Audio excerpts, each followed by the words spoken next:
Warga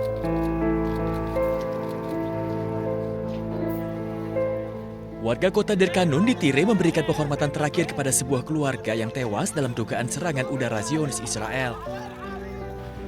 Para wanita menaburkan mawar di atas ambulans yang membawa jenazah selama prosesi pemakaman sebelum para korban dimakamkan. Foto-foto anggota keluarga yang meninggal juga terlihat diletakkan di atas peti mati selama upacara tersebut. Menurut laporan, 14 orang tewas dan 3 lainnya luka-luka dengan 11 korban berasal dari keluarga yang sama. مجزرة رهيبة مثل ما كنتم شايفين. هلا عنا 8 شهداء رح ندفنهم نفس العائلة، أطفال ونساء. العدو بيقولوا إنه هذه بنية تحتية. لا في بنية تحتية، هي الأطفال معقول يحطوا بنية تحتية تحت عند أطفال ونسوان وأولاد. فالعدو معود على هالشغلة، بده يعمل مجزرة. ونحن بقول مثل ما أقول بشر الصابرين. Tim penyelamat terus melakukan operasi pencarian orang hilang di bawah reruntuhan. Sementara tentara Israel belum memberikan komentar terkait serangan ini.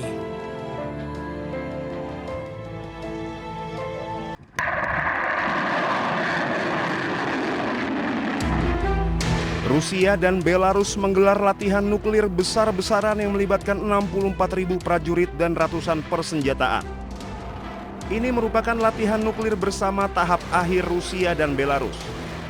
Latihan gabungan ini dipantau langsung Presiden Rusia Vladimir Putin dan Presiden Belarus Alexander Lukashenko melalui panggilan video.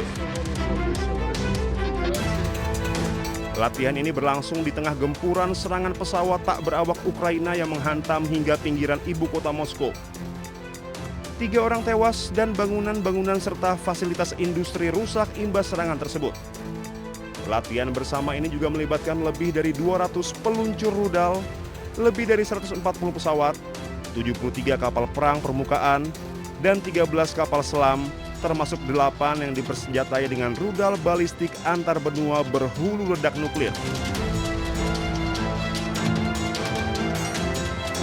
Selain rudal balistik antar benua berhulu ledak nuklir yang diluncurkan dari darat dan kapal selam, latihan ini juga menampilkan beragam senjata jarak pendek dan menengah. Berbeda dengan rudal antar benua yang dapat menghancurkan seluruh kota, senjata nuklir taktis yang dirancang untuk melawan pasukan di medan perang ini memiliki daya hancur yang lebih rendah. Senjata ini meliputi bom udara dan hulu ledak untuk rudal jarak pendek dan menengah serta amunisi artileri. Latihan ini berfokus pada persiapan dan penggunaan kekuatan nuklir di bawah ancaman agresi. Latihan perang nuklir ini melibatkan satuan rudal strategis, Komando Utara Angkatan Laut Rusia, Armada Pasifik Angkatan Laut Rusia, berbagai pesawat terbang jarak jauh, dan berbagai satuan militer dari Leningrad dan distrik militer pusat. Komando Utara berpangkalan di dekat Murmansk, wilayah Rusia Utara dekat Finlandia, sedangkan Armada Pasifik berpangkalan di kota Vladivostok dekat Cina, Korea, dan Jepang.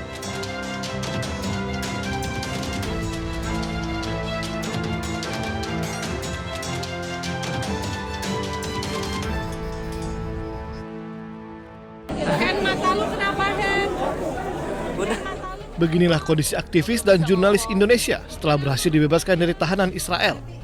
Beberapa di antara mereka alami kekerasan fisik. 9 warga Indonesia telah mendarat di Turki. Mereka akan berada di Turki untuk mengecek kesehatan. Bagi yang terluka akan mendapatkan penanganan sebelum kembali ke Indonesia. Salam teman-teman, alhamdulillah aman sampai di Istanbul tadi siang. Tadi siang sampai Istanbul aman, keadaan sehat, teman-teman lengkap 9 orang. Ada sayang sama Mas Ronggo. Alhamdulillah, makasih banyak. Berkat doa teman-teman juga. Iya. Buat nyokap lu. Alhamdulillah. Nyokap lu Masya Allah banget. Ngomong apa gitu? Udah, yang penting selamat. Doanya aja. Terima kasih semua doanya. Dan terus tetap suarakan Palestina. Siap.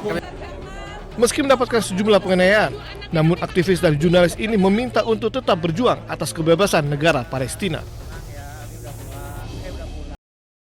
Ya alhamdulillah sekarang kita lagi ini medical check up ya, tadi habis ambil darah terus kita mau konsultasi soalnya nih saya mengalami beberapa kekerasan di pundak sampai mungkin 3-4 kali di bagian depan, di belakang juga saya diinjek dan terakhir disetrum.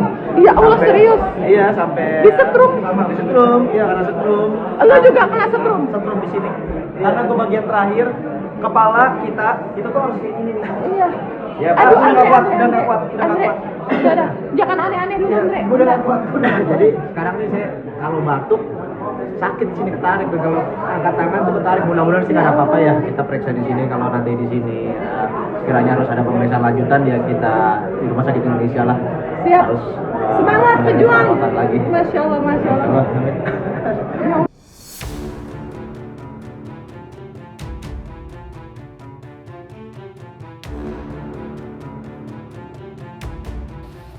Helikopter mengangkut Kolonel Meir Biderman yang terluka parah.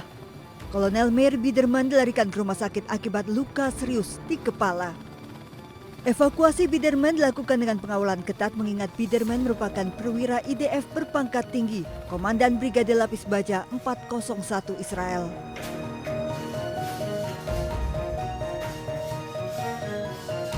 Drone Hizbullah menembus bangunan tempat militer Israel beroperasi di antara kawasan Tibel dan Hadatta, Lebanon Selatan. Drone menembus pertahanan dan meledak di dalam bangunan juga melukai seorang rekan Biderman. Kolonel Meir Biderman merupakan komandan brigade yang menewaskan Hin Rajab, bocah Gaza berusia 6 tahun yang ditembak ratusan peluru pada 3 Mei 2018. Biderman juga diduga berperan dalam penyerbuan rumah sakit Al-Shifa di Rafah.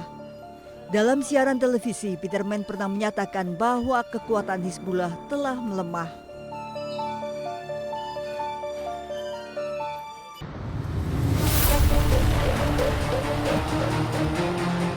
Pesawat tempur Israel menggempur sebuah bangunan di kawasan Makhub, Lebanon Selatan. Ledakan besar disertai kobaran api dan asap tebal membumbung dari lokasi serangan. Serangan ini dilancarkan dini hari saat warga masih tertidur di rumah masing-masing. Israel juga menyerang Surmala Selatan, Lebanon. Israel menargetkan Menara Utara untuk dihancurkan. Serangan diluncurkan usai perintah evakuasi warga dari kota Surmala. Serangan udara Israel juga menyasar kota Kana, Lebanon Selatan. Akibat serangan, bangunan dan infrastruktur hancur.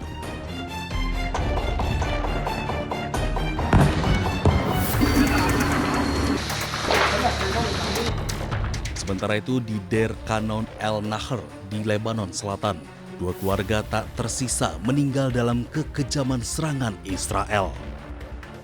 10 orang dari 2 keluarga di 2 wilayah berbeda ini meninggal akibat serangan Israel, tak menyisakan satupun anggota keluarga yang selamat. Pasutri Ala Debo dan Zahra Najdi meninggal bersama 3 buah hati mereka akibat serangan militer Israel ke rumah mereka. Sementara Safia Badreddin, wanita disabilitas ini bersama seluruh keluarganya juga meninggal akibat serangan Israel ke rumah mereka di Kfar Sis, Lebanon Selatan. Kawasan perumahan tak berdosa di Lebanon Selatan terus digempur Israel. Israel selalu berdalih telah memerintahkan warga sipil mengungsi sebelum mereka membombardir Lebanon Selatan.